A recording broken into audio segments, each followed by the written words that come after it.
Today is September 27th, 2017.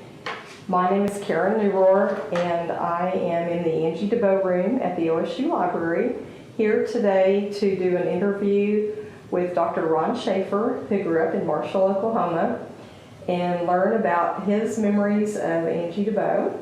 Thank you, Dr. Schaefer, for participating in the interview today. Certainly, it's my pleasure. Tell me a little bit about yourself. Well, I was raised in Marshall, as you said, graduated from Marshall High School and came to our closest land-grant institution at Oklahoma State for my undergraduate degree in communication disorders. From there, I went to the OU Health Sciences Center in Oklahoma City and got my master's degree, and ultimately, several years later, my PhD also from the OU Health Sciences Center. I was on the faculty here at Oklahoma State from 1977 through 82, and also, and after that I had a private practice here in Stillwater. Then moved to Tahlequah for what was going to be a 5-year plan, and it ended up being 26 years at Northeastern State University, where I was involved in the development of the speech-language pathology program at Northeastern State. And then about 4 years ago, my wife and I retired back to Stillwater, and we were deep into retirement, and I got a call from the Dean of the College of Arts and Science and asked if I would be an interim department chair in communication disorders here. So I'm currently employed here at Oklahoma State, but for a very short time now. Okay, how many were in your graduating class at Marshall? That's a funny story. I had 12 that graduated with me. We always had 10 in my class. And in my senior year, a set of twins moved into Marshall and joined my class, so we increased our enrollment by 20% that year. So there were 12 of us that graduated together. There were 24 in my wife's class a couple years later. She had a big class from Marshall. Oh. And how many of your classmates went to college? Do you know? Probably 4, maybe 5. I know that at least 2 of us graduated, but others went, but I don't think they completed. Mm-hmm. So how did you first become acquainted with Dr. Angie Debo? That's hard for me to say. I kind of always knew of Angie. She was a dear friend of my mother's and of our family in general, and so I just kind of always knew about Angie. Didn't know of her historic value until much later in life, though. Through high school, she was just another resident of our community, but a very important one. And I had no idea about her influences on social thinking and social justice until I was a little older, maybe in college. Well, I knew about it in high school because my mom always told me about it, but I hadn't read any of her books at that time. Angie's diaries mention several people with the last name Schaefer. So your mother was Jerry Schaefer, and your father was? Robert or Bob. Okay.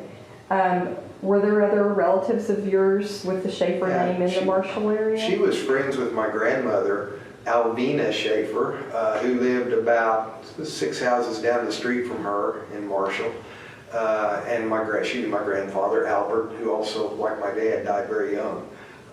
But there were Schaefers all over the place, and she knew us all. If we were in Marshall, Angie knew us. I had an Uncle Bill and an Aunt Elsie Schaefer that actually my Uncle Bill farmed with my dad, and they were also in our church and knew Angie well as well. Had another Uncle Delmer who lived in Marshall until about 1956, and then he and his family and my Aunt Vern Ray and their children moved to Enid. Okay. So, last week you spoke in Enid for a One Book, One Community community series project, which is centered on Prairie City. So let's talk about Prairie City just a little bit. How was this book perceived by the community in Marshall?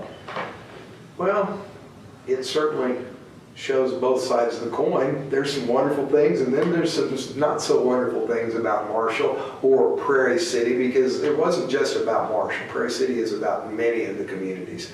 I think it was received well. I think Marshallites are very proud of the fact that Angie used our little hometown as her model for the kind of prototypical rural community in Oklahoma, and In later years, it was embraced wholeheartedly as we did all Prairie City Days, which was an annual celebration in which we honored both our hometown and Miss Angie, or Dr. Dubo. We called her Miss Angie in Marshall. But yeah, I think Marshallites were very proud of the fact that Angie used our community and lived in our community. That was important too. Was the book required or optional reading in high school in Marshall that you recall?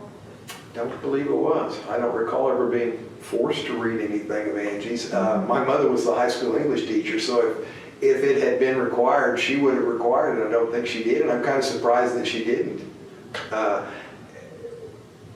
I didn't have the best history teachers in Marshall, and they certainly did not require that book to be read. Okay, I've heard several people say that they recognize people in the book, that the names were changed, but they recognize incidents or heard stories about things in the book. Is there any thing in particular that you could shed some light on regarding that? No, I don't remember now specifically. She referred to a doctor in there, that would have been Dr. DeWitt, probably. I've forgotten his name in the book now.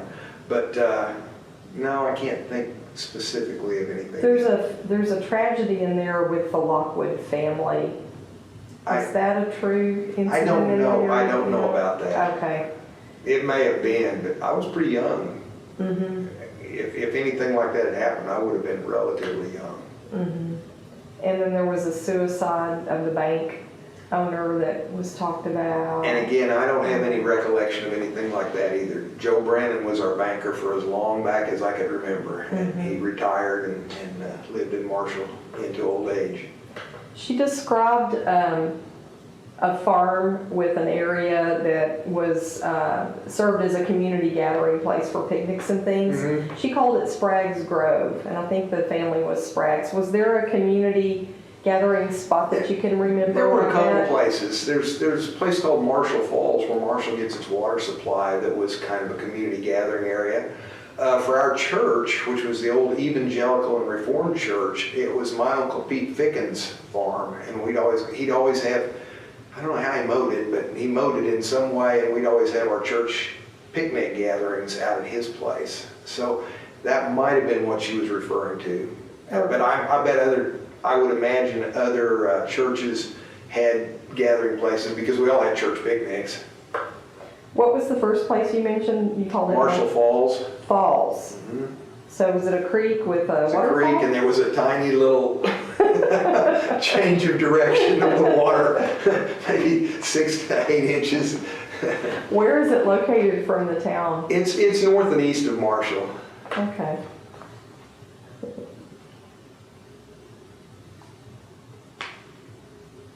She talks about the oil boom. Mm-hmm. I think she called it Hadley in the book. Hadley, it was really Roxanna if it was referring back to Marshall.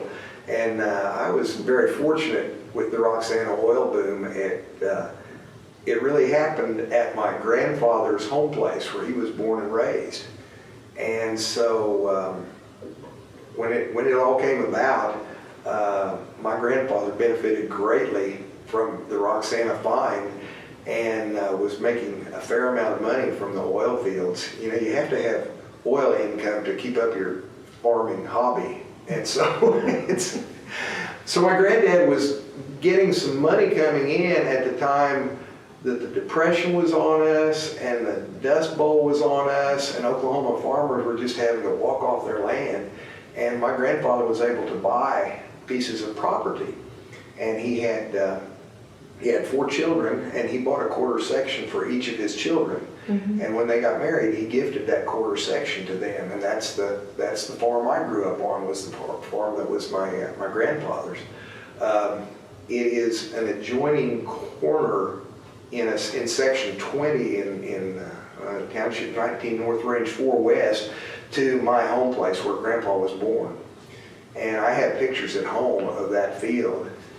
And they're those wide angle, 180 degree, long pictures, and you can count 132 oil derricks wooden oil derricks that were either pumping at the time or drilling at the time. At my uncle's quarter that my grandpa bought, they built a refinery back in the 1930s, and that refinery was refining the oil just as it was coming out of Roxana Field. And in 1938, that refinery exploded and it burned the whole thing. And by then the field had begun to play out, at least at the shallow drilling depths they were able to reach at that time, and they didn't rebuild the refinery back. Since then, there's been more oil activity in the Roxana Field, and it's been a nice little source of income for our family, which was wonderful for us. Did your family feel like your grandfather was the person that she might have been describing somewhat? I don't know. Okay. It's hard to tell. Not exactly. My grandfather, I was 4 years old when my grandfather died.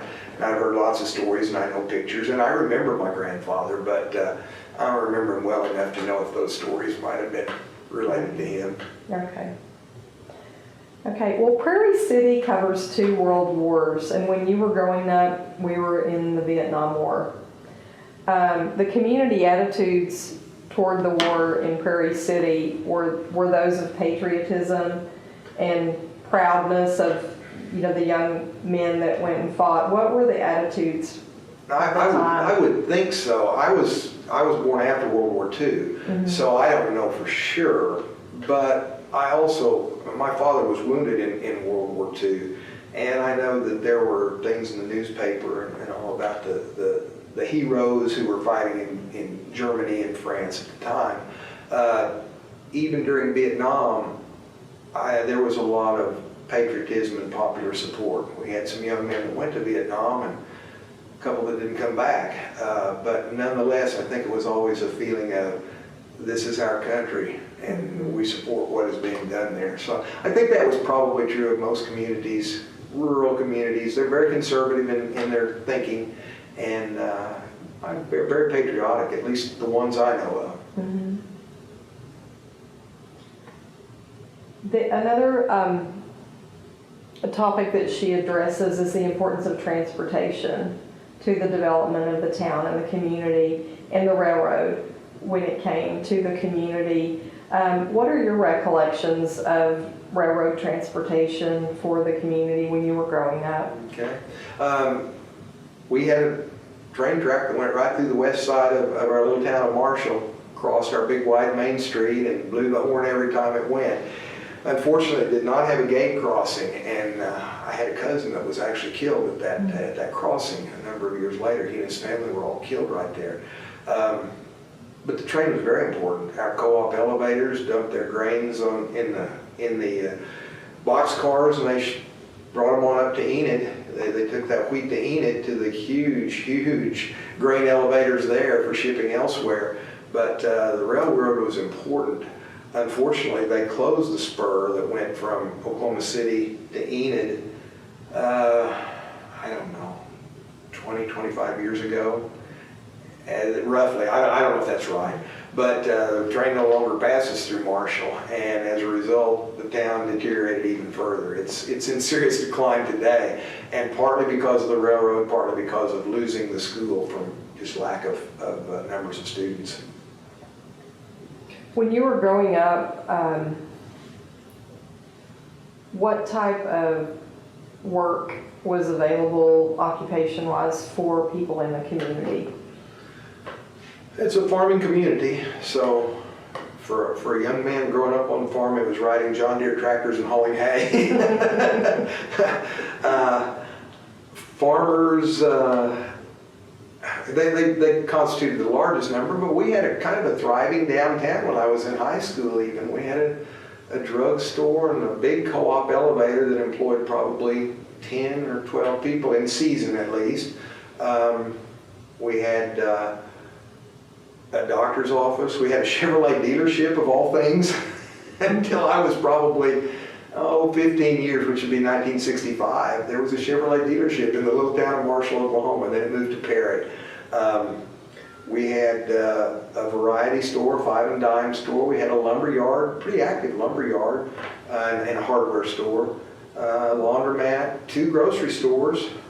So there was some retail business that went on in our little town. For the most part, though, if we needed to buy big things, we always went to Enid. Enid was our downtown shopping area, and it seemed like a huge city to me when I was young.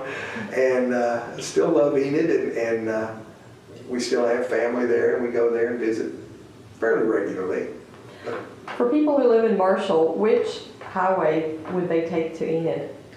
Would they go to Hennessy? Well, today they would go to Hennessy and then go up Highway 81. But back in the old days, we just take off across the dirt road and go through Douglas and come up through, what's that little town? I don't know, there's another little town just east of Enid. But yeah, it wasn't at all unusual to take a dirt or a shale road. Was it west of Covington, or was it wasn't Covington? No, it wouldn't have gone to Covington. You could go Enid that way. I don't think most people in Marshall did. But I think most people in Marshall would just take off on the dirt road and go through Douglas. And Douglas is combined school. It also is a very tiny town that combined with Covington, as Marshall did even later. And so Covington, Douglas is south and a little west of Covington. So which would make it pretty much north of Marshall. And they just start driving north. So was this the county road that goes by where the cemetery is? That you turn off of to go to the cemetery? You could go that way. Is that same county road? You could go that way. That would have been one of the ways that you would do it. Okay. So notice Marshall's mascot was the Dragons. We were the Dragons. Do you know how you all got that name? I have no idea. We like our mascot. And there are a few other dragons in Oklahoma I found out. There's one in the northeast Oklahoma. But we really liked our name. And it was a source of pride. Our high school, it was a very vibrant high school. We had at least when I was in high school, we had a good sports program. We had an amazing band for the size of our community, and music was always important to Marshall. I think I mentioned the other night when I was in Enid that the community swelled with pride when the Dragons came around the corner at Tri-State in Enid, because it was a big deal. Being from a small town, you could participate in so many activities. I mean, I played football, basketball, was in the band, showed steers in FFA, was involved in speech contests, and most of my classmates were involved in those kinds of activities. And that was a big source of pride for the community, and Angie recognized that. Angie frequently sent notes of congratulations to people. I have several of her little notes, little handwritten notes, or most often typed, but notes of congratulations, because the town was a proud little town. We really were. And it's unfortunate to see how it has declined, but its location wasn't ideal. And as Angie said in the book, you know, towns gave way to towns with better advantages, and Marshall didn't have that. What kind of social activities? You mentioned school activities. What about social activities in Marshall? Did young people go to Enid or Guthrie? If we're going to a movie or something, or to go eat, we would go to Enid, which was about 35 miles away. On Friday nights, there was a steady stream of high school kids driving up and down our main street. We would turn around at Earnhardt's gas station on the east end of town, and we'd drive up all the way past the downtown area, past the grocery stores, and we would turn at the flagpole, and you'd turn at the flagpole, and you'd wave to everybody every time you went past them. So that was kind of the limit of our social activities. Most of the churches, and there were 6 churches in Marshall when I was in high school, most of the churches had fairly active youth groups. Some of the churches combined their youth groups, and we had active youth groups. So on Sunday evenings and occasionally on Wednesday evenings, we'd have church activities as well. Do you recall a public library in Marshall when you were growing up? We had a public library. Winnie Brandon, who was the wife of our banker, was the librarian, at least at that time. I'm trying to remember where it was located. It was located very near Dr. DeWitt's office, which would be just a little bit off Main Street, as I recall. Later, it moved into an old house closer to the school, and it was renamed the Angie Debo Memorial Library for a while.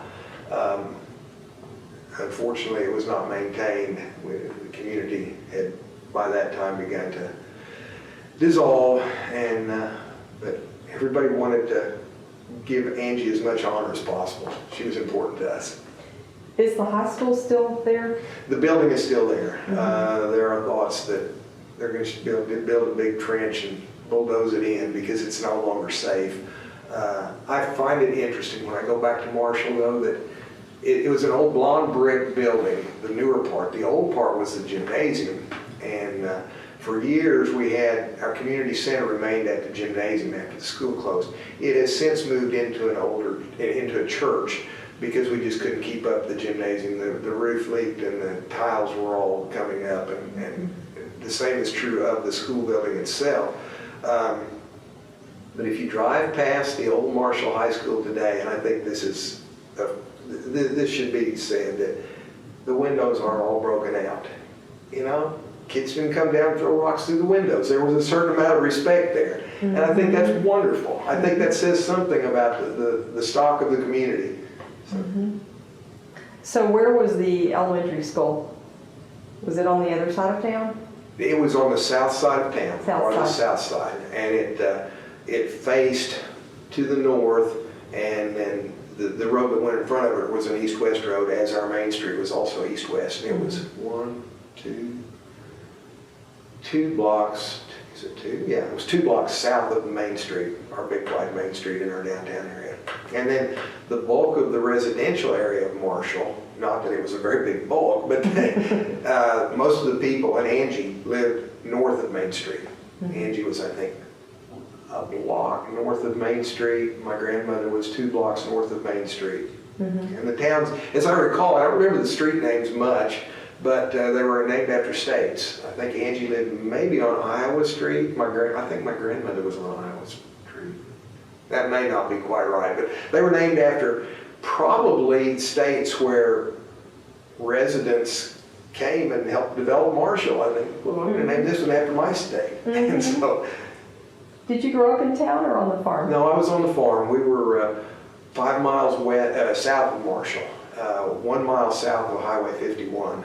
And so it was a little trek into Marshall. We lived on dirt roads. You always had to worry if it was raining that you might get stuck as you went to town. And in fact, the road into Marshall from the south, from Highway 51, Marshall lies 2 miles north of Highway 51 and 2 miles west of Highway 74, that intersection.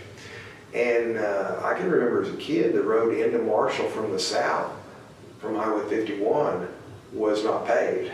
And gosh, it was probably late 50s, maybe early 60s, that they actually put some blacktop on that road so you could be sure you could get to Marshall.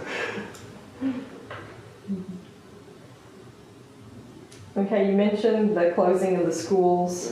Do you recall when that was? Yeah, that was a painful time. My father had just died in 1976, and 1976 or 77 was the end of the Marshall School. The high school? Yeah, the high school. Well, yeah, the high school. And my mother was a high school English teacher, and so she was newly widowed and still quite young. She was 50 at the time. She agreed to take the job in Covington, so she made the drive to Covington each day and taught high school, taught English there. They maintained Marshall as, and I was out of school by then, so my memory is a little vague here. They maintained Marshall as the elementary school. So the kids from Covington and Douglas went to Marshall, the elementary school, and they went back to Covington for high school. And ultimately that became cumbersome and the school was declining. The building itself was in disrepair and would have taken some money to repair it. And so they moved everything. And at that time, a lot of the kids went different directions.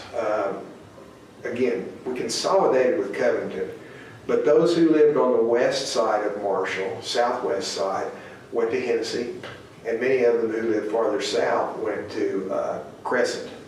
So Crescent, Hennessy, and Covington got the benefit of the demise of the Marshall School. Okay, you mentioned Prairie City Days, and I read that it started in 1969. What do you recollect about Prairie City Days? That first year was exciting. I had just graduated from high school and I was a freshman here at Oklahoma State, but I wasn't about to miss this because it was going to be a big celebration. And it was a whole week-long event. There were things that went on during the week, and I'm sure Angie was a big part of that. The one thing that it stands out very clearly in my mind, on Friday and Saturday, Friday afternoon and Saturday was the biggest part of the celebration. And it was on Saturday they had the parade down our big wide main street, and Angie always rode either in Stanley Hit's Model T or a wagon of some kind. She always had the most special conveyance, and she always wore a hat that had feathers and big Johnny flower on it. And she just waved. She was in her element. She was just so joyous. She was always a joyous person, but everybody just adored seeing Angie come down in that conveyance, whatever it might be. But on Friday afternoon, I think it was Friday, I could be wrong, it could have been Saturday before the parade, they had tours of Prairie City tours, and we all loaded up in a school bus, and they may have actually done 2 routes of this. And Angie would stand at the front of the bus and tell us the history of all the homesteads, that so-and-so homesteaded here and so-and-so homesteaded there. Here was the school, the Lone Star School, the Rosenberg School where Angie taught. And she would talk about people in the community, and this is where they started, and all that. And the funniest one I remember, and Rodney Heffer talked about this the other evening at Enid. He said, we were talking about there was a big shootout at a corner that was very near my parents' home, long before my parents were ever there, with Zip Wyatt, who was, what was his real name? I've forgotten. Anyway, he was one of the Dalton gang guys. There was a shootout on that corner between where my dad's farm was and my uncle's farm was before we were ever out there. And they shot him several times, and they didn't kill him, but they loaded him in a cart and took him all the way to Enid to see a doctor that was in Enid. And by the time he got there, he was a hopeless case, and he died in Enid. But for Angie to point that out and make it clear, and she talked about the Roxana field and the development of the field, and this is where the first well was drilled, and all that. It was so much fun, so much fun. So Prairie City was a big celebration. It evolved into a rodeo. We had a rodeo, and Marshall never had a rodeo before. We'd had a few carnivals that came through town sometimes, but we never had a rodeo.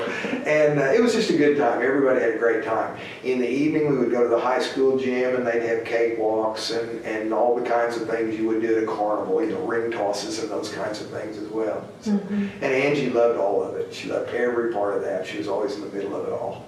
Do you remember her as a good storyteller?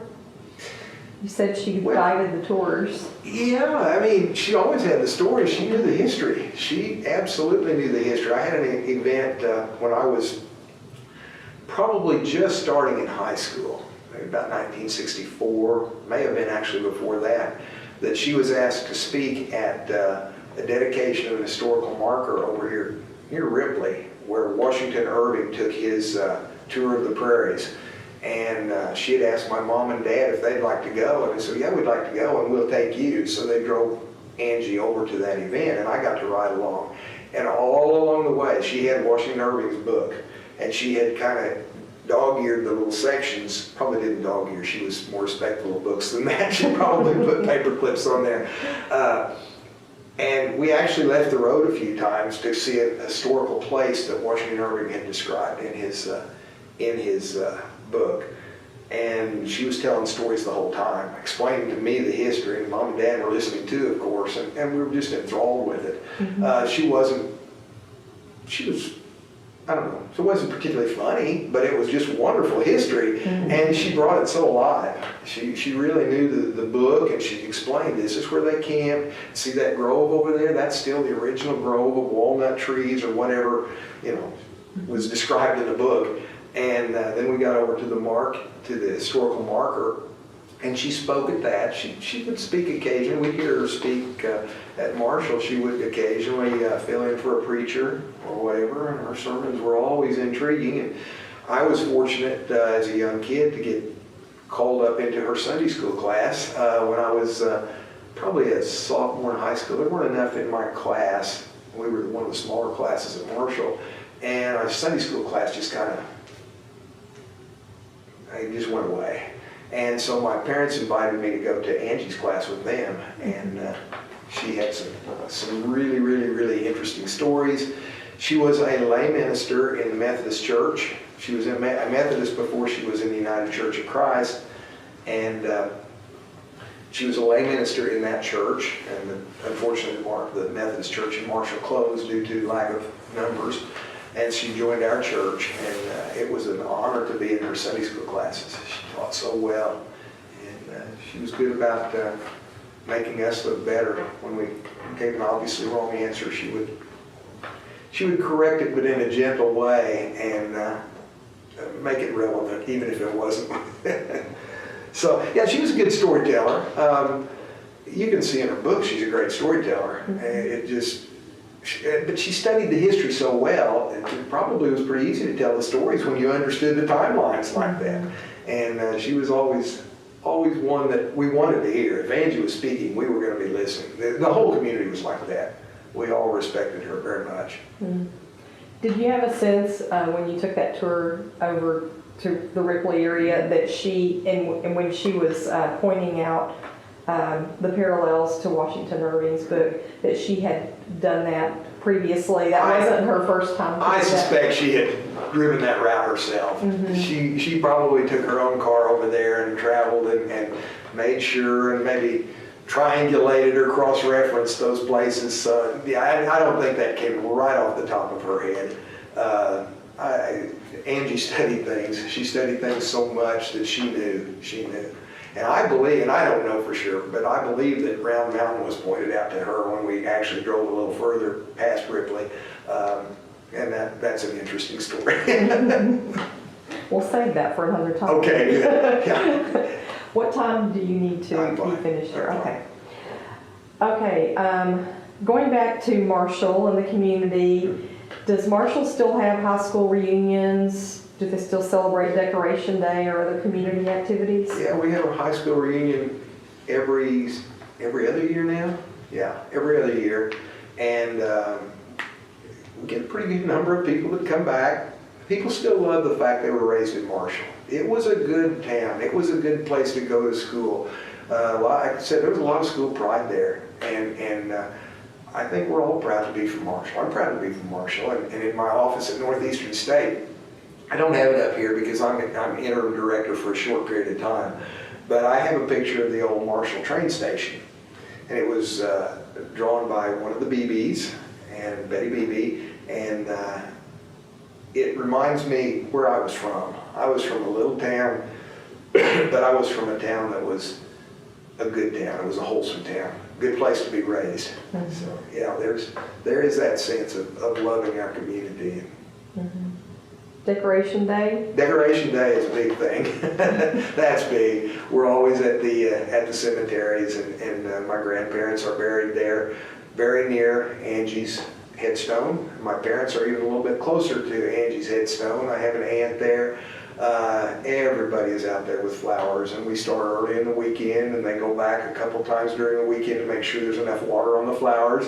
Lots of live flowers. So there's a number of artificial ones, but you know, live flowers are kind of from a different era, and those of us that maybe are from that era think it's important to have live flowers out there. Are they put in vases? Yeah, put in vases, and my mom was adamant about decorating, but not just relatives. We always decorated Angie's headstone as well, and she would always decorate it with Oklahoma's wildflower, which is Indian blanket. She loved Indian blanket.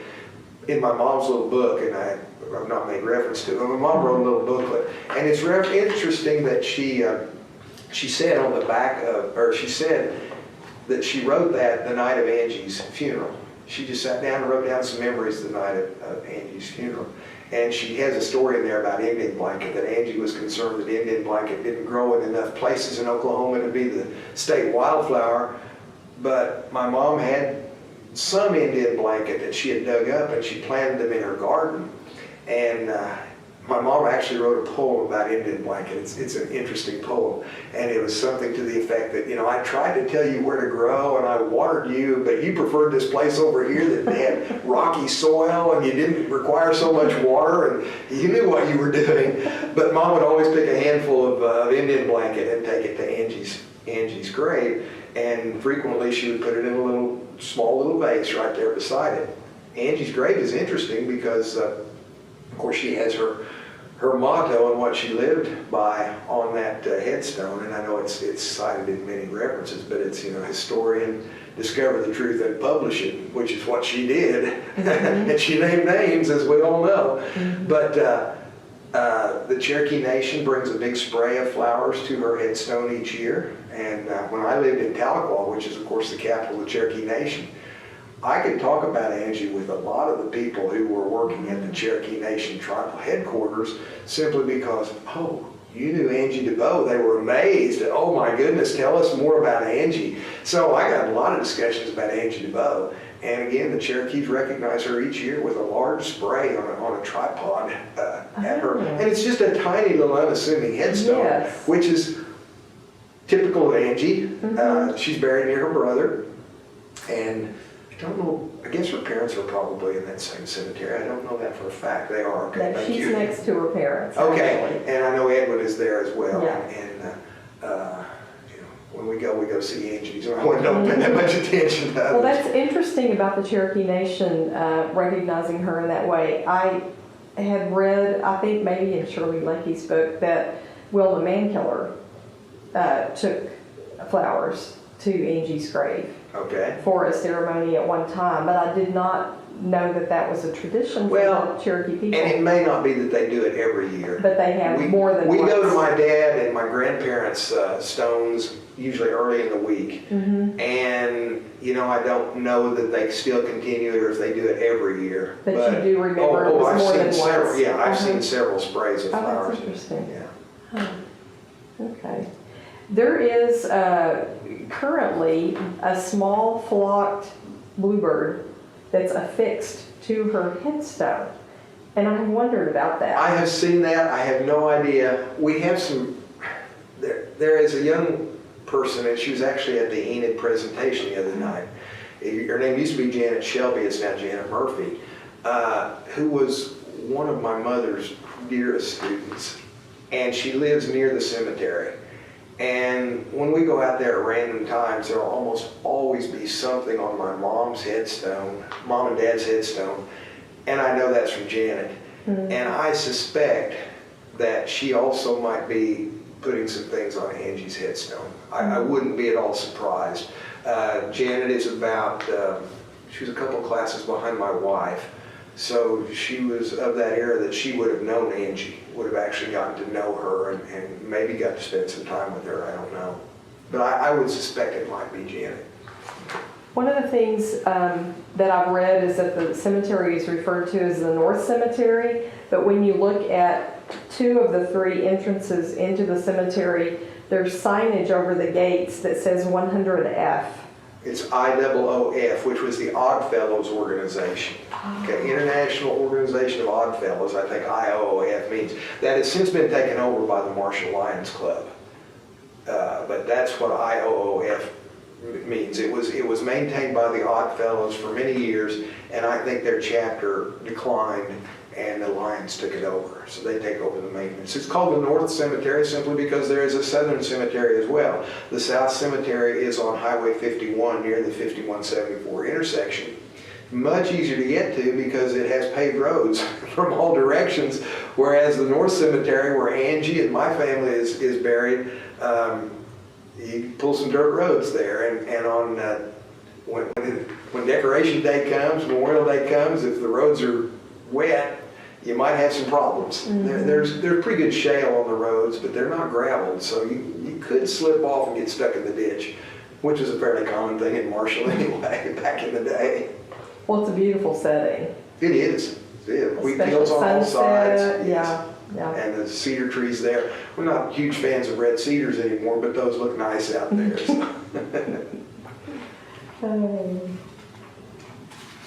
Okay. guess we're going to shift gears a little bit, and I'd like to hear what you could tell me about her encouragement to community members when it came to activism and lobbying. Okay. Angie was a person who would prod the community into helping other people. And I mentioned in a little speech at Enid the other night that we had an awareness of social justice in Marshall, maybe like no other small community, just because Angie was our leading resident. She made us aware of things that we would never have been aware of otherwise. One it was an international exchange program, or an international adopt a student program that she started in the little town of Marshall. Marshall's only 35 miles from Stillwater. So every other weekend or so, they sometimes would bring 2 or 3 cars and bring a number of international students from Stillwater over to Marshall to their adopted family. And she got us all involved in that. Nobody in Marshall besides Angie would have thought of doing something like that. And in my home, we had a young lady, and this was very interesting, about 1956, 10 years after the end of World War II, we had a Japanese student. Her name was Sada Sakuma. She was absolutely a favorite, but it did raise some eyebrows because a number of veterans from the wars, maybe even the Pacific Theater, were in Marshall at the time, and here we had a Japanese student among us. But she won us all over completely. And Angie was the focus behind that. Now, once Angie got it started, the community continued it on its own. We had a young lady from Japan. My mom's very favorite was from the Philippines. Nieva Steleon was her name. My favorite was a student from Iran. His name was Ramatullah Tuski. And Ramatullah would wrestle with me on the floor because, of course, wrestling was the international sport of Iran. And we would wrestle on the floor. Of course, I was 10 years old, but he would occasionally let me pin him. At one time, we had a young lady from Pakistan. We had a young lady from Iraq as well. And that was all in the prompting of Miss Angie, that this was something that would be a good thing to do for the students. But culturally, you know, I was anywhere from 6 to 15 years old when that program was going on. I was exposed to so many of these people from other cultures that it was just a wonderful opportunity for me. I didn't know it at the time. I just thought it was fun. But I look back on that now and I think, you know, I learned some things that I wouldn't have learned if it hadn't been for Miss Angie prompting us to do something like that. Another thing that she did, and one that's really very interesting to me, is that she made us aware of an Indian tribe that lived in the floor of the Grand Canyon. It was called the Havasupai Tribe. I may be mispronouncing it, but anyway, tiny little band, and the government was going to come in and was going to relocate them to another area because they needed that area for the national park or something. I don't remember what all the particulars were. But Angie made us aware of that in the little town of Marshall, Oklahoma, with 400 residents. And she asked us if we would be interested in a letter writing campaign.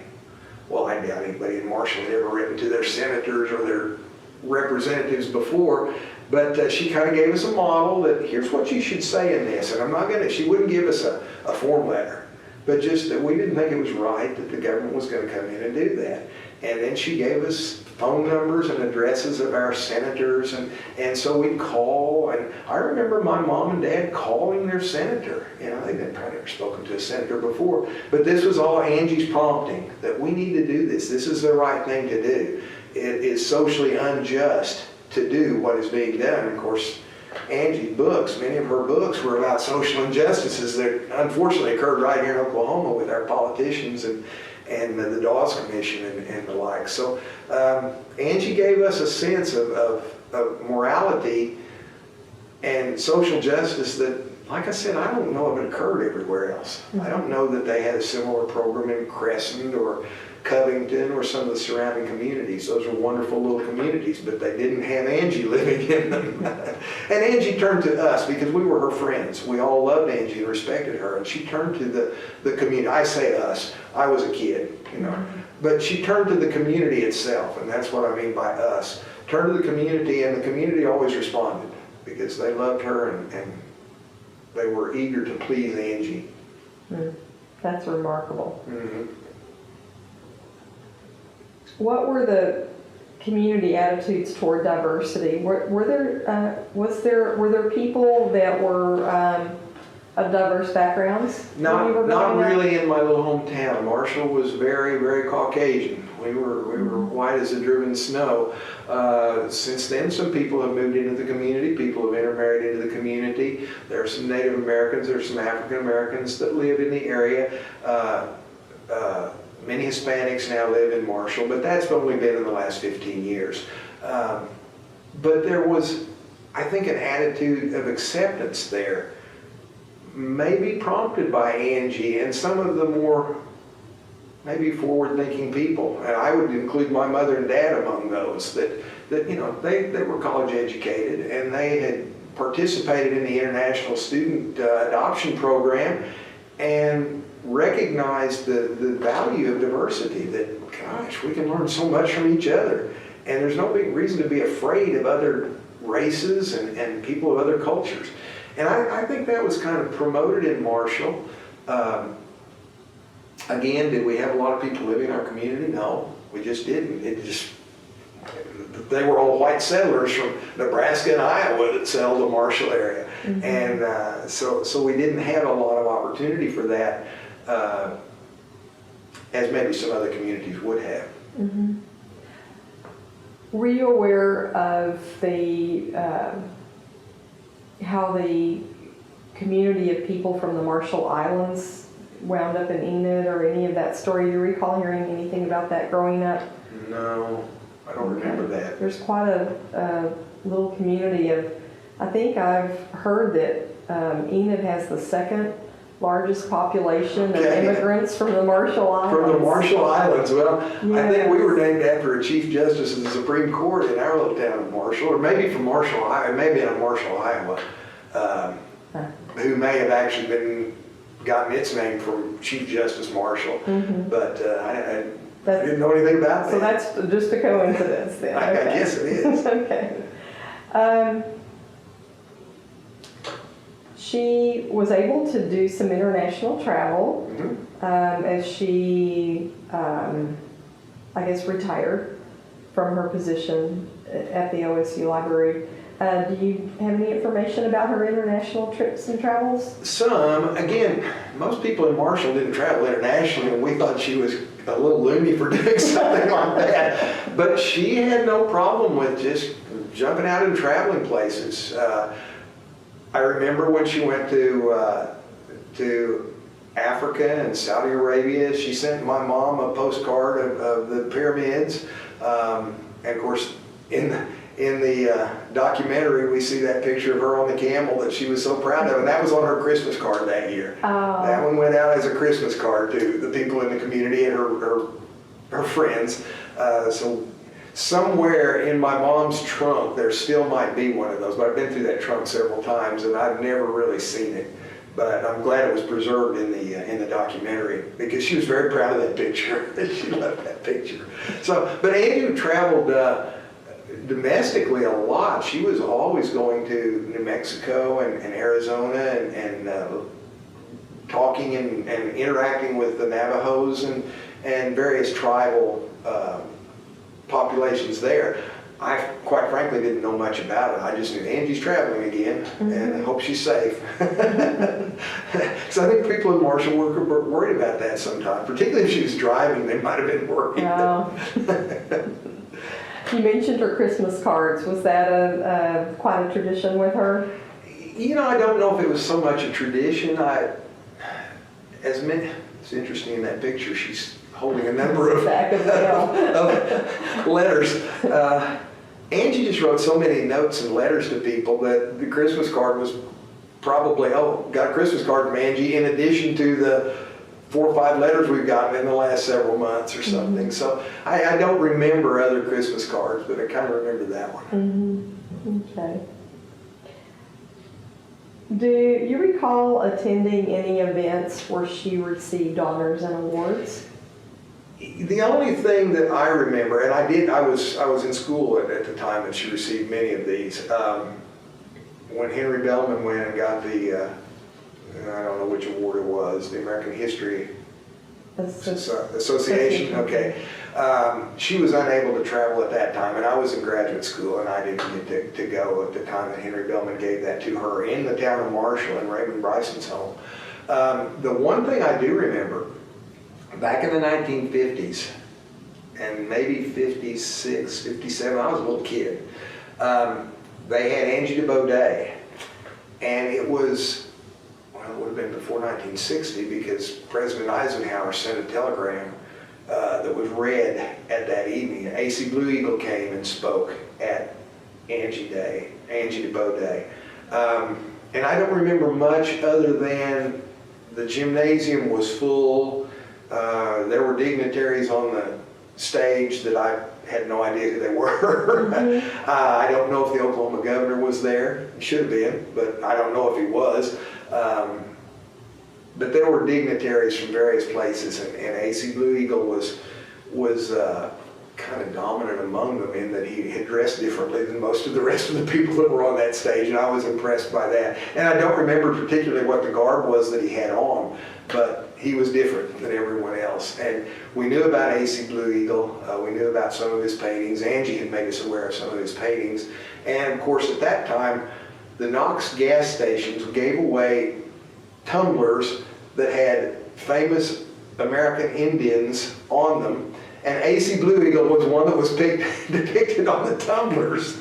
And my mom had a full set of those, and I remember the AC Blue Eagle tumbler. And there's still a few of those around. My friend Rick Youngers has a full set of those. Are they glass? Yes, they're glass. So is it etched glass? Yes, it was etched glass. Wow. Yeah, they're pretty cool. Mm-hmm. They really are. Mm-hmm. They really are. But I was impressed with AC Blue Eagle because we had a tumbler with his picture on it. But that's really the only one I remember other than the honoring of her at our Prairie City Days each year. She was always the Grand Marshal of our parade. She was always the first person introduced at the evening ceremonies before we started the festivities and all that stuff. So beyond that, I don't. Okay. I think that I may have read that the Angie Debo Day was 1959. 59? Which might be about right. Could have been. It was while Eisenhower was still president, and Kennedy, well, he was elected in 1960, so yeah. Mm-hmm. All right. Okay. She's also been honored with a number of posthumous awards. The Angie Debo Elementary School in Edmond. In Edmond. The Angie Debo Highway. Yes, that was kind of a result of Sean Bosco, who was a representative of the area at the time, and he pushed for the highway section naming. The school was very interesting. My mother actually spoke at the dedication of that school. Mom was a very good friend of Angie, and they asked her to come speak, and my mom actually took it upon herself to try to educate as many kids as possible about Angie, and she would go and do little historical reenactments and would hi, I'm Angie Debo, and these things. She portrayed Angie. Mm-hmm. There's a person here in town that has done that as well. Carol Hedrick has done that as well with Angie, and there might even be a third one. Mm-hmm. So, and I don't know who that is, but I know there might be. But Mom did a little of that herself because she just thought it was so important for everyone to know about Angie. So. Do you remember if you attended any of the dedications or ceremonies for any of the posthumous awards? No, I did not. Okay. All right. Okay, so one of the things that you've shared with us here in the library is the mock dissertation. Yes. So I'd like to know about that. I have a copy here. Tell me that story. Well, Angie had heard that I was completing my master's at the OU Health Sciences Center and that I was going to go into the doctoral program. Now, my doctoral program was kind of an extended experience because my dad died right in the middle of it, and I was an only child, and we had a big farm to run, so it was in the midst of working on my doctorate, and then I had to go out and work for a few years and get my dad's farm business in order, and then I went back and I completed. But when she first heard that I was going into the doctoral program, she wrote a comical, funny little preface to a dissertation for me, and she put a little yellow hand note on it, and I have the original. It's stapled to the front, and it said, "Ronnie, I thought I would help you a little with your dissertation. Writing the preface and the first entry in your bibliography. I think I deserve the thanks I had you give me, for it was a big job writing that preface. And in this thing, she talks about the profession of communication disorders has always sought to eliminate communication problems. But there was a little-known tribe on a recently discovered island that was so defective in their speech that they didn't communicate at all, and hence there were no arguments, there were no divorces, there were no big problems with anything, because they just couldn't communicate. And so maybe that was the direction we should be going. And she referenced, she referenced Professor B. Fuddled Ziggurat, and she lists the reference as being from the University of Psychopathia. So Angie had quite a sense of humor. She really did. And she sent this to me. I read it, and I called her on the phone, and we just laughed and laughed and laughed. And she had a ready laugh. She always laughed a lot. But she enjoyed that very much, as did I. Mm-hmm. So she sent it to you at the beginning of your studies? Mm-hmm. I think it was 1973, and I started the program. She has this referenced as July 18th, 1974.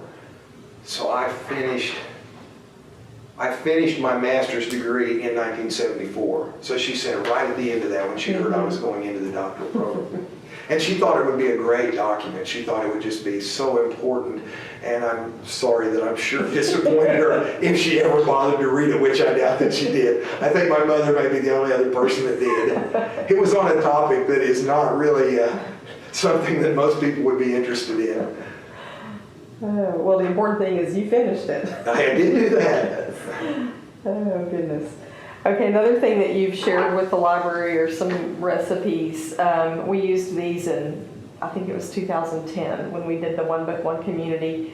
And so one of these recipes is carrot cookies for Ronnie. Yes. And I love her little... She said it would make your hair curl and make your eyes bright or something. I don't remember all the things. These were actually courtesy of Evadine Huffer. Evadine had compiled some of her recipes and shared them then with the community, and my mom got copies. But yeah, my name was referenced in the carrot cookies. And then I've read somewhere that she was famous for her chicken and dumplings. You know, I've heard that too, but I don't know that I ever got to partake in her chicken and dumplings. You know, our little community was a German community. And the old Evangelical and Reformed Church, which became the United Church of Christ, along with the Christian Church, the Disciples of Christ, or the Catholic Church, or the Baptist Church, or the Gospel Lighthouse, and I'm leaving one out, and I'm sorry. We all ate well. There were German women who were cooking, and dumplings were fairly common fare, and elaborate cakes, and just incredible, incredible foods.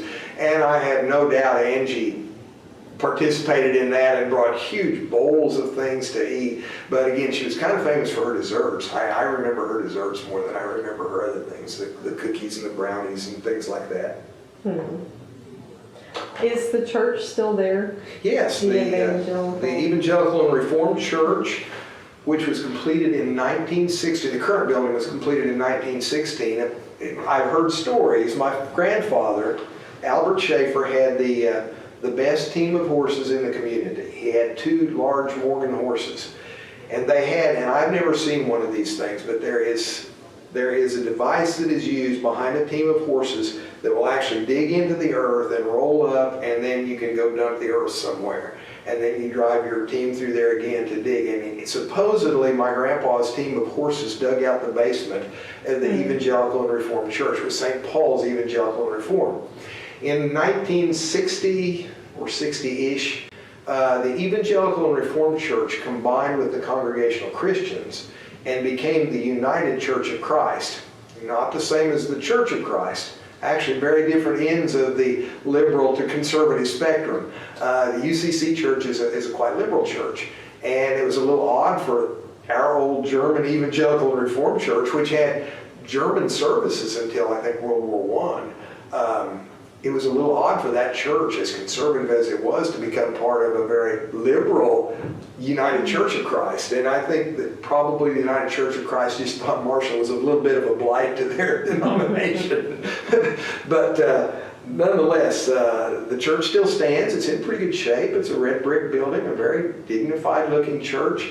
They still hold services every Sunday. It's a little difficult keeping a preacher in all the time. They often have preachers that are shared with other churches and other communities. But it's one of the 2 or 3 churches remaining in Marshall. But it was a very active church. It was had a good youth group. My parents were the youth sponsors, and we were always very, very active. It's interesting that I don't remember Angie participating much in the youth activities, which would have been typical for her to do. She was always so interested in what we were doing. I do remember her teaching Sunday school classes, but I don't remember that she was actually involved with the youth programs at the church at that time. Mm-hmm. Are there any favorite sayings that she had that you remember? No, I remember her laughter extremely well. If you've heard the documentary, you know she didn't have the most pleasant voice in the world, but we loved it. We loved it. No, I don't remember much of anything that was particularly an Angieism. She loved to sing. She would sing the old hymns of the church, and boy, she would belt them out in that kind of crackly voice. but it was a joyous sound. It really was. She was a happy person. And she'd always end, I mentioned this to you earlier, that she would always end her letters, and she usually typed her letters because that was the easiest way for her. She typed better than her handwriting, particularly in her later years. She would occasionally apologize for the formality of a typed letter as opposed to a handwritten one, but she said, I just communicate so much better. But she would almost always sign her letters off, loving you, Angie Debo.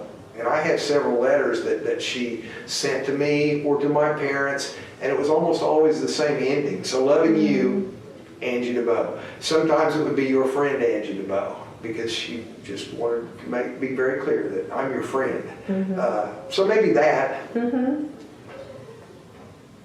Her frugality has been talked about and mentioned. Does anything come to mind regarding that? Well, she lived in a tiny, tiny little home, and this room we're in has some of her mementos in it and some of her books in it as well. But this is about 3 times the size of her little sitting room, where most of these books actually resided on the bookshelves and where her chair was located.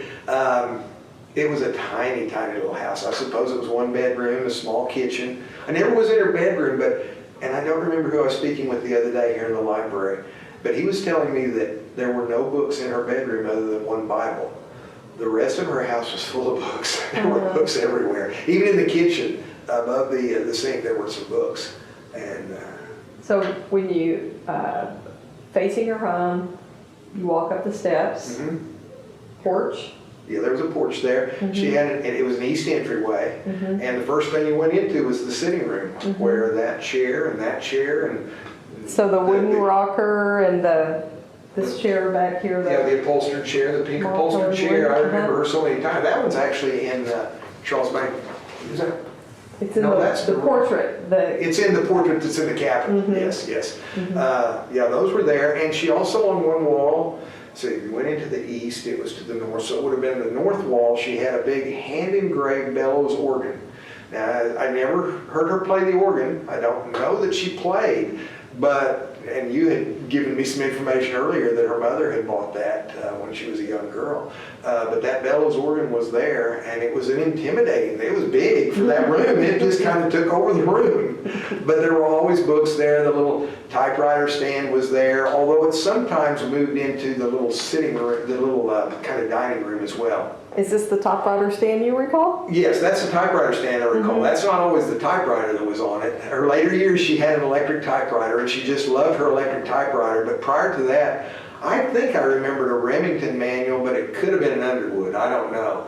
But it was an old typewriter, and in a couple spaces, I don't remember where she said it, but she said it was in the documentary that she wore out several typewriters.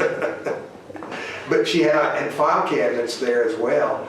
And she'd occasionally get up when you were talking with her, she'd occasionally get up and go over and sort through something in the file cabinet and say, here it is, and she'd give us information, you know, about whatever had been the topic of discussion. She always had her files right there, and she could put her finger on whatever was needed. And that impressed me because I'm a very disorganized person.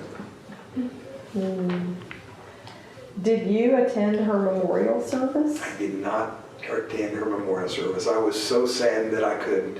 I had just taken the job at Northeastern State University in Tahlequah, and we had some very important things going on at that time, so I was unable to. My mom told me all about it. I got, you know, the running commentary, so to speak, but no, I did not attend that service, and to this day, I rue that. What do you remember your mother telling you about it?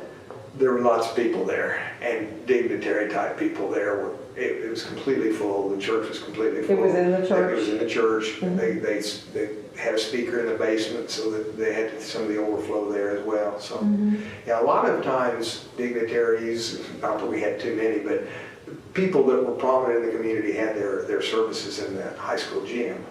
But Angie was part of that church, and I guess that's what she wanted. So. I've read that the flags flew at half-mast. The governor ordered the flags to be flown at half-mast. Do you recollect that? I don't remember that. I'm sure our Main Street flagpole had it at half-mast because it frequently did. When my mother died, that flag went to half-mast as well that day. But no, I don't recall. Is that flagpole still there? Flagpole is still there. In the middle of Main Street? Middle of Main Street, and they still fly a flag from that. So somebody goes out every day. I don't know who does it. At one time it was Vance Hammer went out and did it. When my mom died, Vance told me, he said, I went out and put the flag up and brought down to half staff because she was an important lady. Wow. The memoir that you shared at Enid, and which I have the copy over here, do you recall when you wrote that? Did you? I remember you spoke at Stillwater. Yeah, it was before the Stillwater presentation in 2010, right? I think it was 2010. Yeah. You prepared it for that. Yeah. Okay. Yeah, and I adjusted a little bit. I changed some things, but for the most part, yeah, that was developed about 2010, just before we had the celebration here in the library in Stillwater. Have you had occasion to use it any other times besides Stillwater and Enid? No, I've had my daughters read it, and they loved it. They were they're big fans of Angie. In fact, my one of my daughters portrayed my mother going through her mementos of Angie and entered that in the Oklahoma History Day contest. Wow. And she went to state contest with that. And it was my mom pulling out an old trunk and dusting the dust off the trunk and pulling out a scrapbook just as a neighbor who was Myrtle Streck, her mom's neighbor, was coming in to visit. And so she just said, oh, look in this scrapbook. Here's when we honored Miss Angie with Prairie, with Angie Debo Day. And there was a telegram from President Eisenhower. Look how important she was. And then, things weren't so easy for Angie. She faced a lot of hardship. They wouldn't publish her dissertation because it named the names of the politicians. And indeed, she was probably in danger. She's a very brave woman. And yet she was this little frail thing you would never suspect to be Myrtle. And she talked back and forth to Myrtle as though Myrtle were in the room. And she took that to Oklahoma History Day. I actually have the transcript of that. If the library would like to add that, you're welcome to. That would be lovely. Okay. Yeah, that's great. So your daughter was in high school when she did this, probably? Yes. Wow.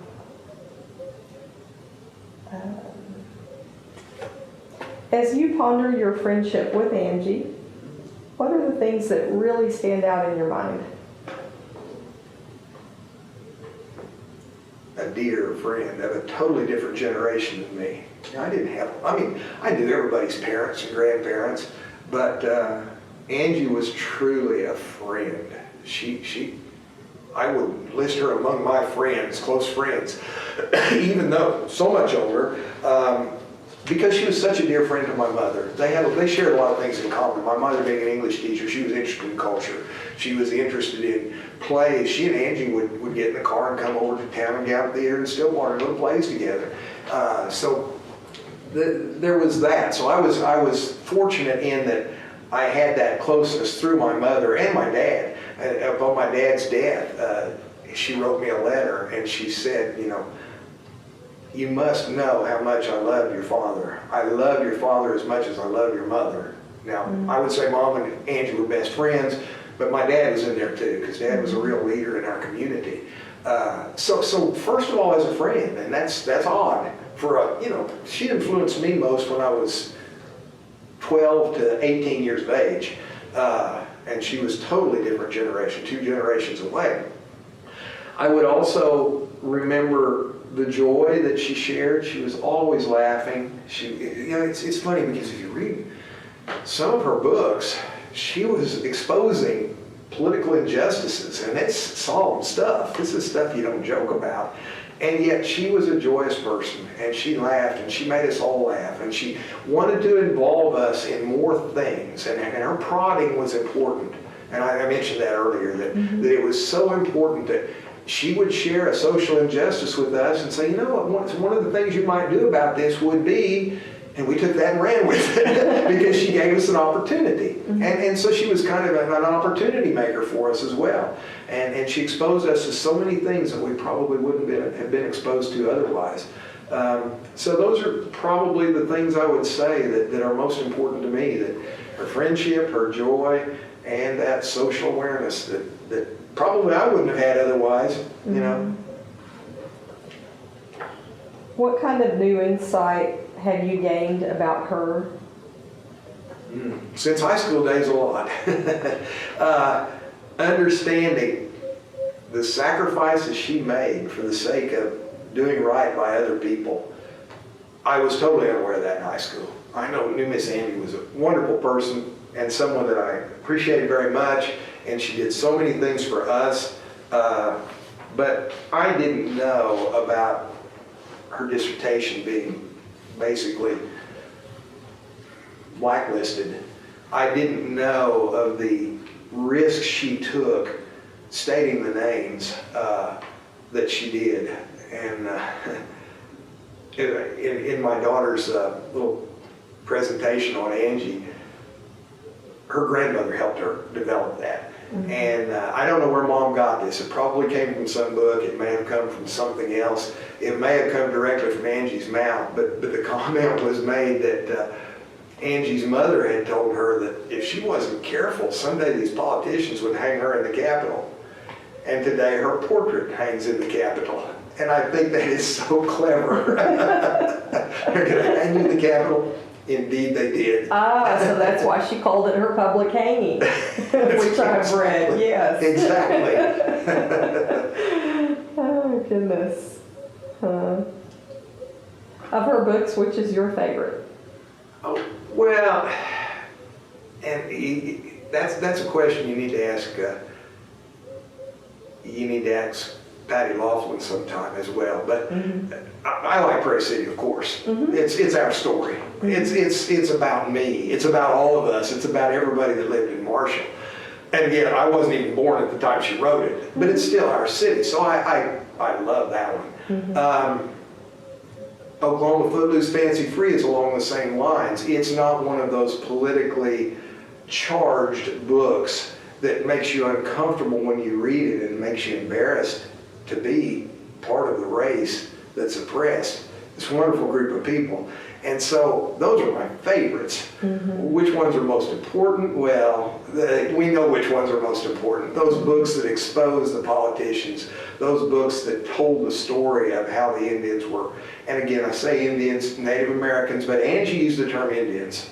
And you know, I tend to do that, drop into that habit myself. But yeah, those books are uncomfortable books. They're books that just, you're embarrassed for the state of Oklahoma, you're embarrassed for the federal government and the Dawes Commission and the politicians that all got involved in this and stole so many things, stole the land deeds from the Indians. It just was a horrible, horrible thing. So those aren't favorites, but they're probably more significant than Prairie City or maybe Oklahoma Footloose and Fancy Free. It's interesting that some of those stories are still being told today, and I'm thinking about David Grand's book about the Osage Okay. Murders and the Birth of the FBI. Okay. Which was on the bestseller list just this past year, I think. So, yeah, it's been so long since she was writing about that, but there's still... Okay, so we were talking about favorite book, and we talked about that. Who comes to your mind when you think of Marshall residents that should be invited to participate in oral history interviews about Angie? I mentioned to you previously that Rodney Huffer would be one. His family, well, Evadine Huffer, his mother shared a number of Angie's recipes. His father was also one that was mentioned as one who might help distribute Angie's estate. And so Rodney might be one. Rodney had a horrible accident a few years ago, but he was talking with me at Enid the other night, and he wanted to share some stories. So Did he? He has some Okay. stories. Okay. Gosh, any number. Anybody with the last name of Beebe from Marshall. I mentioned specifically Larry Beebe, who is married to Beth Hitt. Beth's dad used to drive her down Main Street in the Prairie City Day Parade in his Model T, so they would both probably have some stories as well.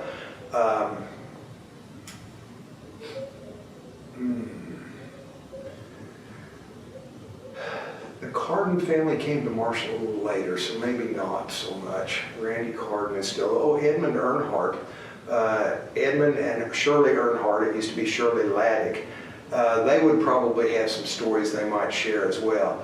Edmond owns the convenience store at the corner of Highway 51 and 74. His dad used to have one of the gas stations in Marshall, but because of its location, it was much more advantageous to move out to that intersection. But Edmond or Shirley Laddick would be good. I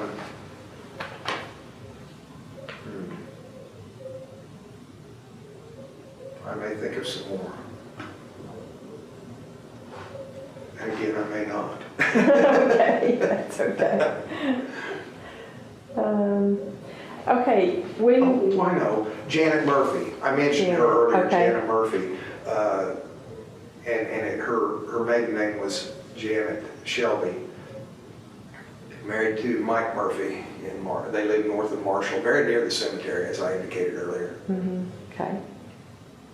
All right. Okay, so when you came today, you brought a folder with some things in it from Angie, and you were telling me some stories about some of those things. So if you would just open that folder up and just tell me some of the things that you were sharing with me earlier. Well, I have my mom's little booklet in here, and you have a copy of that here at the library, I know. Yeah. I also have a picture of Angie's headstone. And there is a person who is laying Indian blanket on the headstone. Those are my mother's hands. Every year at Decoration Day, she would take Indian blanket to Angie's stone. So that's one of the things I brought. Do you know who took that picture? Don't know who took it. Probably a neighbor. She had some neighbors that would occasionally go out to the cemetery with her. I have a number of letters here that came from Angie. Some of them are in her handwriting. Little cards. I'll bet she used a lot of stationery in her home because she was always sending things to people. And she'd always address them the same way. This one said, well, no, I guess I lied. It often said, this one says, Mrs. Geraldine Schaefer, Marshall, Oklahoma, 73056. But she would often just say, Jerry Schaefer, City. And it was handled locally. Everything wasn't shipped to Oklahoma City to be processed. It was just handled right there in the local post office, and they would put it on the carrier's route, and there we go. I don't know which one this is, but this is a letter from Angie to my mother. What's the I have a date? similar one. Okay, this one is dated May 27th, 1976, and there was a reason for that date. This one was a letter to my dad, dated January 8th, 1971. She wrote first to my dad, said, Dear Bob, and she went on to say, this is how I want my estate divided. And I want you to be involved in that, but I've identified Raymond Bryson first, I've identified Don Huffer second, And Bob, I want you to make sure that things happen the way I want them to, and that this is distributed to them properly. Mm-hmm. My dad died in 1976, so on May 27th, 1976, Angie wrote this letter to my mom telling her the same thing. I want Raymond to be the executor, Don Huffer if he can't serve, and you know, down the line to make sure that things happen the way I want them to. So that was Angie, always thinking ahead. She knew she wouldn't live forever. I don't think she thought she lived to 98, but nonetheless, she did, and we were happy that she did. She was usually in pretty good health up until her last illness. You know, Angie just always was Angie. She always seemed the same to us. Yeah, of course, she aged, but she always seemed healthy and just full of energy. This is one that, this one's kind of difficult. She wrote this just before my dad's operation. My dad died on the surgery table with open heart surgery. He had a heart attack, and then 3 or 4 months later, he was scheduled for open heart surgery, and he died during the surgery. And it's just dated Sunday afternoon. There's no date on this, but I know about when it was. It was, "Dear Bob and Jerry, just a note to tell you that I love you. You are two very special people in my affection. And everyone in this community loves you too. We may joke and talk about trivialities when we see you, but always in the back of our thoughts is a prayer for you. I hope this reservoir of love and concern will be a source of strength for you to draw from in the ordeal ahead. Added to your own strength of soul and body, it should even help the surgeon's skills. And what a happy day for all of us if you can become young and capable and whole again. With a prayer in my heart for the two of you, Angie." Oh, that's beautiful. And this was a week before my dad's surgery. Wow. Following that, she wrote me a letter. The salutation was to "Dear boy Ronnie," dated January 23rd, 1976. This would have been the evening after my father's funeral. And she wrote this letter telling me how much she loved my parents, loved me, and she included something that she said was most helpful when her mother died. Her mother was an older lady who suffered from senility, or today it would be dementia, in her later years. And she talks about in the letter, the body of the letter, that her mother's last years were not clear, and that's a terrible thing. But my dad's last days were very different because he was a young, healthy man who had a heart attack. And it's interesting that she draws a parallel, but that, you know, both were loved by us all regardless of their condition and will be remembered forever. And she also included something that she said was very helpful when her mother died. And it is a letter from Benjamin Franklin on the death of a relation. And she had sent this same letter. I have another copy of this, and this is carbon copy, so she had to type this on a typewriter and get, you know, 5 or 6 layers of it, and probably typed it again, because she would send this to people, and it is helpful. It talks about the spiritual life, and that it's a very interesting letter, wonderful, wonderful letter, and I'm happy to share copies of these with you. So that must have been very meaningful for her. It was extremely meaningful to her because she also shared it with my dad when his mother died, and she shared it with my mother when her sister died. Wow. And then she sent a copy to me as well. So that was important. I have also a little card here. It's funny because she took a card, a typical card, and then she typed her little thing and pasted it to the inside of the card. And this was to my mom, and it was at a time my mother was in a kind of ill health, and she was just saying, "I would call you or I would come out and visit you, but that would sap your strength. I don't want you to come to the phone, so I'm going to write you a letter instead." And she communicated so well with her writings that it was like Angie was talking to you when you read the writings. So these are some little mementos. I have more of these at home, and I'm happy to share copies with the library here. But it was interesting how many times she communicated with just little thinking of you notes. And, you know, again, 2 generations from Angie. Angie was the age of my grandparents, and she would drop me little notes. If I would participate in a speech contest, she would tell me how important that was. And she wrote me a mock dissertation and sent that to me. So she was very involved in her community and the people in her community. She loved us all. She loved us all. We loved her right back. It was easy to love her. It was really very easy. So. Anyway, but those are some of the little mementos I brought today. I have more. Okay. Is there anything that you wish I had asked you or you expected that I would ask you that I didn't, or any other observations that you would share? Well, I could talk about Angie a long time, and I could read you Mom's little booklet of things, but those are in the library. Those are available for people to see. Yeah, you've hit the highlights. You've certainly hit the highlights. You've hit areas that I indicated were important to me. You heard my speech the other night, so you kind of knew what areas I could talk about. I can't talk about the social significance of our books and all that. That's for historians to do and people in other stations than mine. Mm-hmm. But I can talk to you about a lady who involved her community in her life. I can talk to you about a person who made us all feel better about ourselves. She always complimented people. Even if in her Sunday school class you made some bonehead answer to a question, she always complimented you. Well, that was very thoughtful. Did you ever think about it this way? And she would turn it around so that it sounded at least intelligent when it wasn't always. So she loved us all. She really, really, really was eager for us to know that we were as important to her as she was to us. Mm-hmm. And that was neat. That was neat because in no way am I as important as Angie Debo, but she made me feel like that. So, were her skills as a teacher in Sunday school an influence on you when you became a teacher that you could think of? I don't know. One thing, yeah, maybe in some ways. Of course, my mother was a high school English teacher, and she was one of the best teachers I have ever seen in my life. I was influenced by other teachers that I had when I was in college. But the business of never put a student down, always look for a little grain of truth in there and expand on that. That was Angie. Now that was partly my mom too, and that was some other good professors I had. But Angie certainly demonstrated that a lot of times. These are important things you're saying, but let me help you with that a little bit. Mm-hmm. So I try to do that in my own teaching. Mm-hmm. Okay.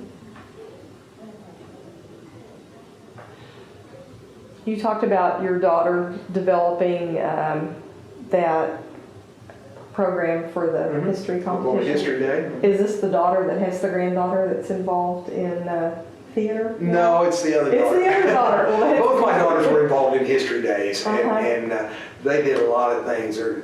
One of my daughters did one on the Dust Bowl that won the state competition. The one with Angie didn't. I was surprised. If I were to rank the two, I'd say the one with Angie should have won. But no, this is my younger daughter, not the one that... Okay, so your daughters grew up in Tahlequah? My daughters grew up in Tahlequah. We moved there. One daughter was 7 and one was 3, I guess. Mm-hmm. And so one daughter remembers we lived in Stillwater prior to that. And of course, their grandmother lived on the farm there in Marshall until her death. And so we were at Marshall a lot. So they knew about Marshall and they knew about Angie. And we made sure that they knew about Angie. And it was important to share that. And I would bet if you talk to most people my age that grew up in Marshall, we have all told our children about this influential person that kind of made us the way we are today. So, but it was important that it continues to be important that people study Angie Debo. Mm-hmm. We hope they do, and we hope that we feel like we're a good source of information for that. This interview is an example too. So, well, I think that pretty well wraps up all the questions that I had for you today. I really appreciate your participating in this. It's an honor to talk about Angie and Marshall. I'm proud of Marshall too. Oh yes, well it's fun. I've been able to travel there a few times in preparation for this project in Enid, so it's been fun going over and handing the poster to the post office and just, even taking photos around the town. Well, the next time you're over there, I'll take you on a little tour. Well, that would be great. Of where the Outlaw was shot, and where Roxanna Field was, and all those things. Well, someone told a story the other night, one of the Marshall residents, which they had a great turnout at that program last week. There were a lot of Marshall people I think there were 20 or more people from Marshall, and I think maybe out of about 70 people. Wow. So it was a good turnout. So someone was sharing a story about, and that's one thing that I've noticed, and you commented on the school about how the windows are intact. And then the buildings are of course in decline, but there's still objects in these buildings. Yes, there are. You know, and an old bell over at the church or whatever, and it's sad, but it's in a way it's just so interesting what happens to a community, and nature starts taking over the buildings. Right. You know, it's. Yeah, I hate to see it happen, Yeah. but there's still a sense of pride and there is still a sense of community over there. Oh, I They could still sense like that. each other, and they Oh, still yeah. get along with each other, and they still gather with each other regularly. So, Mhm. And I think someone said this, that they have a senior center where people, yes.